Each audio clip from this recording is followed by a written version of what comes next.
House. We don't take your presence for granted. Having started the journey on the 20th of May, where the Electoral Commission convened a press briefing in order to announce that it had secured the services of Justice Mussini to look into a matter that had become highly contentious. We then invited you again on the 20th of July to announce that Justice Mussini had indeed completed his task and handed over a report. Today, we are here again to announce to the public what it is that the Commission makes of that report. That is the purpose of today.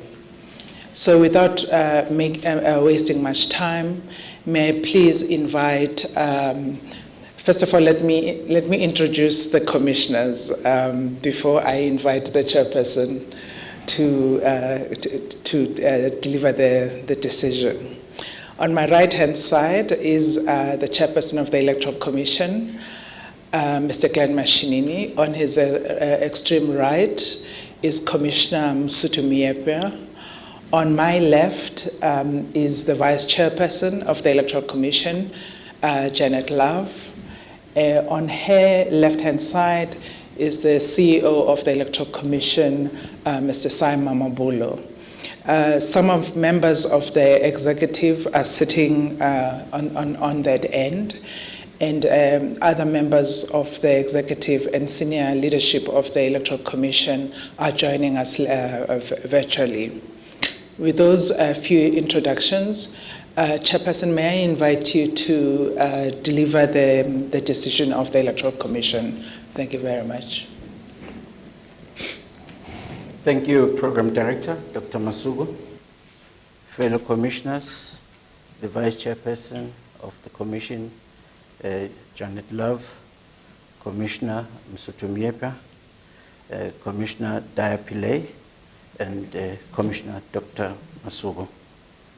The Electoral Commission CEO present, Mr. Mamabulo, executive and senior management of the Commission present here, members of the media with us here, and ladies and gentlemen.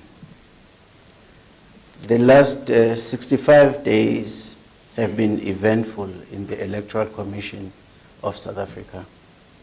The Commission secured the services of the former Deputy Chief Justice, Dikgang Mussini, and as announced by the Commission on the 20th of May 2021, he was asked to inquire into, make findings, report on, and make recommendations concerning the likelihood that the Commission will be able to ensure that the forthcoming 2021 general local government elections will be free and fair in view of the COVID-19 pandemic.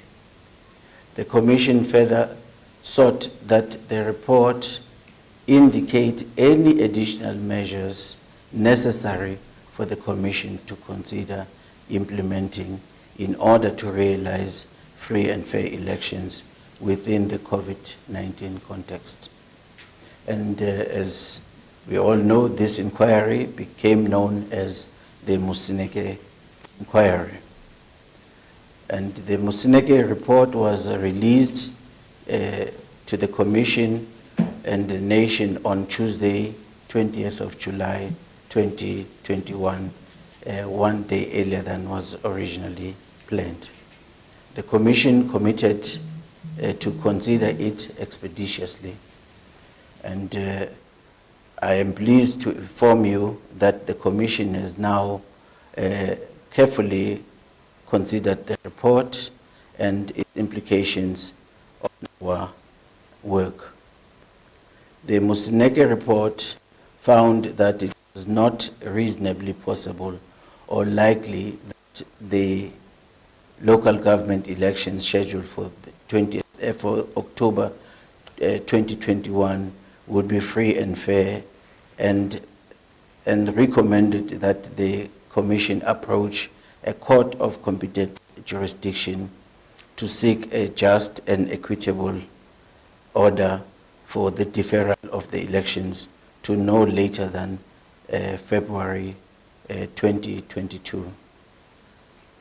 The Commission, in response, unanimously accepts the findings of the Mussini report. In particular, the Commission notes the rationale and central thesis of the report that community immunity through mass vaccination must be considered as a desirable step in the conduct of a safe, free and fair elections in the Republic. Insofar as the recommendation pertain, the Commission will adjust implementation to accord with current legal prescripts and financial means. Where there are substantial financial implications, National Treasury will be approached. For its part, the Commission has determined immediate courses of action given the agency of the matters canvassed in the report.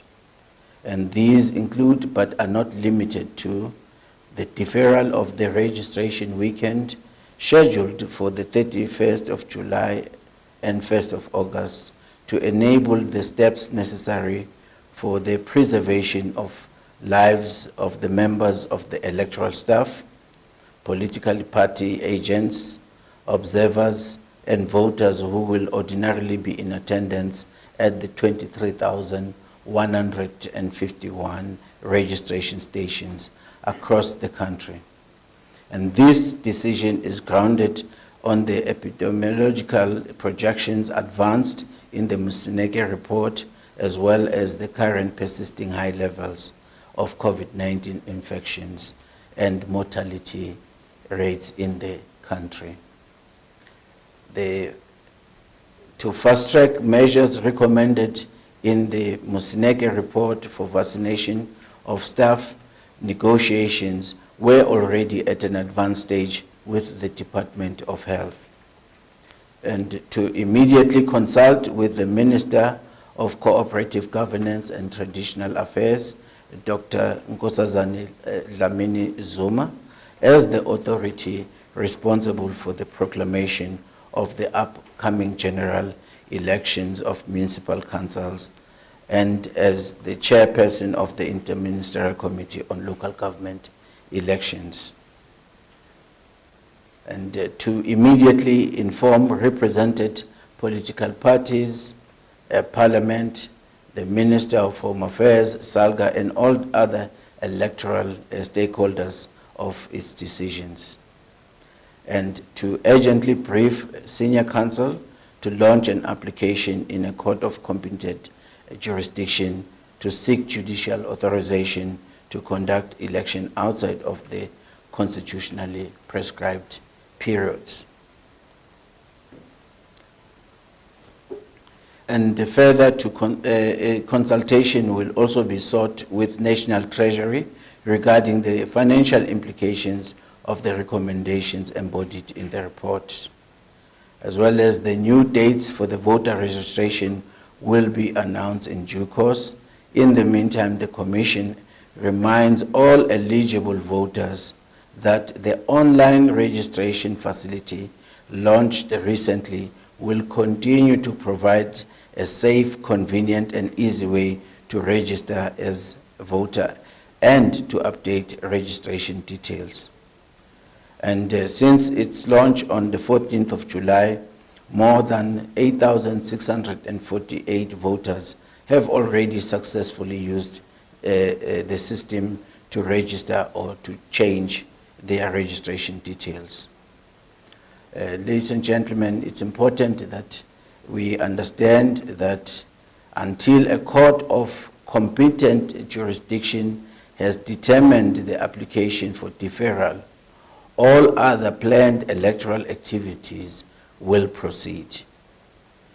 And the Commission appeals for the spirit of calm, support, and working together among all the stakeholders in the interest of stability and certainty on one hand, and the indispensable need for the preservation of constitutional democracy in the Republic. The Mussini Inquiry has greatly assisted in airing all the various views of political parties, civil society, the public, media, and health and medical experts on such a complex issue that was before us. The Commission once again expresses its deepest gratitude to Justice Mussini and his team, as well as those who participated in the inquiry, for the great work which has helped guide the Commission through the very challenges of our times. As I conclude, I wish to express the Commission's gratitude to all our staff members at the Electoral Commission, as well as their families, for their unyielding resolve to serve this nation selflessly. Theirs is a labor of love for the constitutional democracy, which is the lifeblood of our Republic. I thank you. Thank you very much, Chairperson. At this point in time, I'm going to invite questions, comments from members of the media. Please introduce yourself and let us know the media house from which you come. Please. Good afternoon. My name is Zimbali Tetani from Newsroom Africa. My question is to the chairperson. You were saying that you will be approaching a competent court. Are you able to give us clarification which competent court that will be? Is that the High Court? Is that the Constitutional Court? Because over the past couple of days we've heard that you can approach the High Court or the Con Court. Will you be going to the Con Court? And coming to the issue around voter registration, you had initially extended the voter registration to July. Does this now mean that you will further be extending it further? Thank you. Thank you very much, Mbali. The next, Natasha. Thank you. Dr. Mashinini, hope you're well. It's Natasha Puri here from SABC News.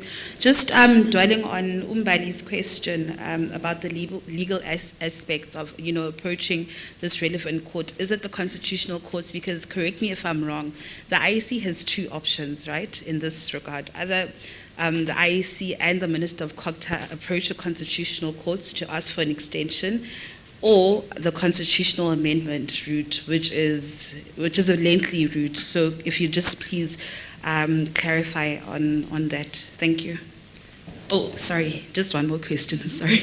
Okay, on voter registration, the last time I was here on Tuesday, I'd asked for numbers. In terms of voter registration, online voter registration, I beg your pardon, how many people have registered? And in terms of your online system, is everything, going ahead as planned, no glitches, and etc.? Thank you. Thank you very much. Chairperson, would you like to tackle those? If not, please apportion as you see fit. Yes, thank you. Thank you. Perhaps let me deal with the first question, which is about which court are we approaching. We are aware that the scenarios before us, it's either the Electoral Court or the Constitutional Court. And this is the matter that our senior counsel is seized with, and they should be advising us shortly regarding that particular issue. And now, when we extended the voter registration, there are two platforms for us. There's the physical, face-to-face voter registration, which is what we are saying we are deferring. But online voter registration will continue. And so what we're saying is we are deferring based on the report that we've received about the risks associated with the physical contact. but the registration work continues because the Commission is still adhering to the requirements until the competent court has indicated whether the deferral of the elections is permitted. Now, I hope that answers both your questions. And then regarding the voter registration numbers, may I invite the CEO or the DCO on the registration, the voter registration, online voter registration. Thank you.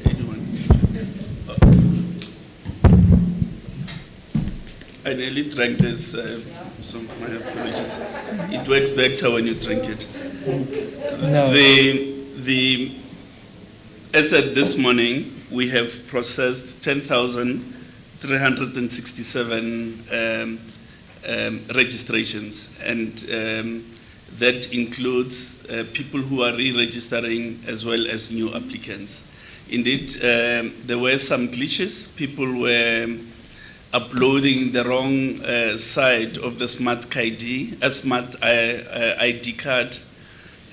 Some of them were giving us selfies and those types of things. So we are putting on the system a guideline that people can see as to what exactly the picture of the smart ID card, the side which is relevant with the barcode at the back, as well as when you use a green barcoded ID, we need that first page of the ID. So all those things are being cleared at the moment, and the more people use it, the more lessons we have and adjustments are being made. We find that progressively higher numbers are beginning to use the system daily, and we anticipate that when we give this some additional boost by way of a communication campaign, we are likely to see a greater use and greater successes in the use of the system. Thank you very much. Thank you very much. There is a hand, there's a person that I can't see, so please go for it and introduce yourself.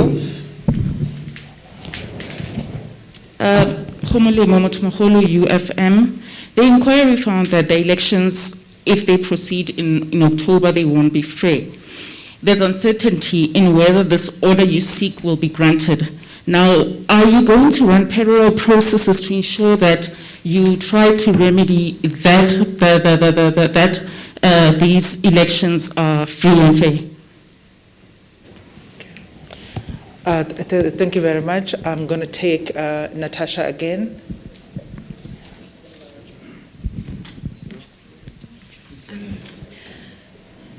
Mr. Mashinini, please allow me to push my luck. So let's just say whichever court grants that, okay, yes, indeed, there should be this postponement of local government elections, and we've heard Justice Mussini say that, the elections should preferably take place in February 2022. Can you perhaps give us a time frame as to when the IEC would like these elections to take place? The last weekend of February or the first weekend? Thank you. Thank you very much. Mbali? Yes, my question is also quite similar to Natasha. I want to understand the process now. When are you expecting I know that you're saying that your councils are dealing with this matter of going to a competent court. How long is this process expected to take? When is it exactly that you think you would be able to approach a competent court? When it comes to the new dates that the former Deputy Chief Justice looked into around having those elections in February, have you discussed that? How far are you with that process in terms of you deciding when it will be a more appropriate time to have elections in the country? Because you also said that your elections process will still continue until this matter is heard, or rather dealt with in a court of law. Thank you. Thank you very much. Chairperson, I'm going to come back to you. Oh, thank you. Thank you, Program Director. Yes, I think the Commission does not have the authority to to change anything as far as its constitutional and legal mandate prescribes. So what we're saying, in light of the report, we've caused for a report to be tabled that it would not be feasible for us to conduct the elections. So we are now making approaches. And in that process, we are still working with our council. And before we file, we would have the answers that you're seeking now.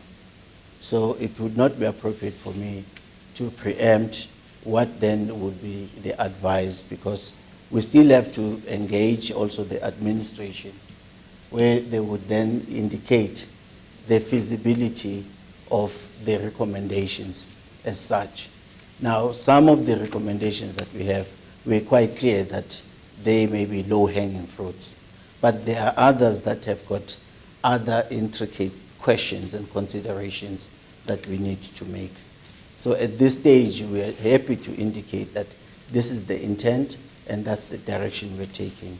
But as and when we are ready to indicate then where has our consultation, in particular as the Commission with the administration, as well as senior council and the other key critical stakeholders, we would then be in a position to answer the question that you were asking about that the actual dates and all of those things.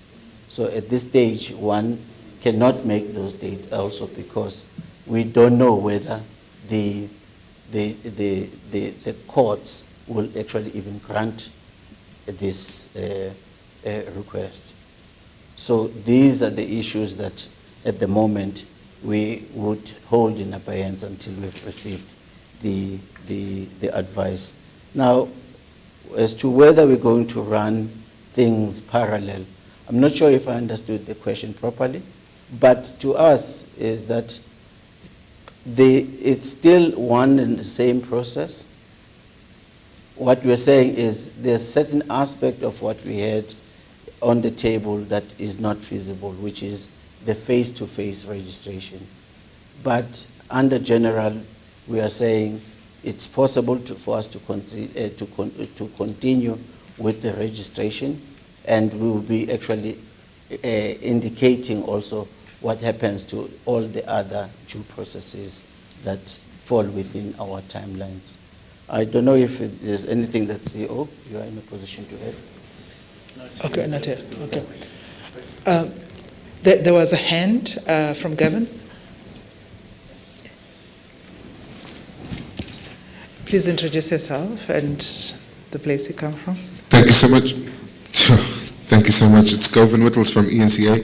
I'd like to find out if the participants in the multi-party liaison committee have been informed of the IEC's intention to approach the court to ask for this order, and then whether you anticipate any opposition to your application coming from the political parties who were not keen on having the elections postponed.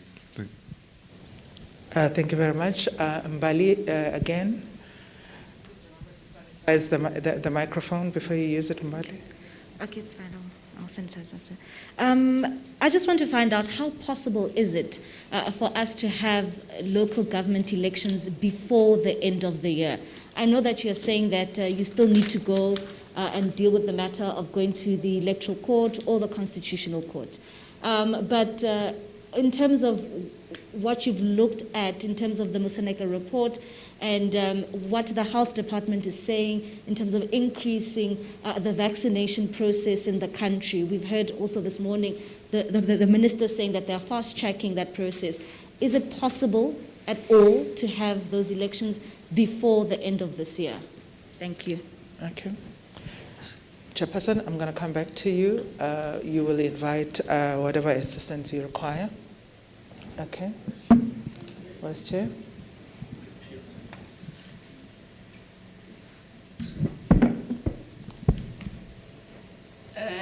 Sorry, thanks for the question. In terms of the PLC, the party liaison structure, the consultation has taken place. there are various views and ideas that have come from different parties, and clearly those political parties will consult internally and make their decisions.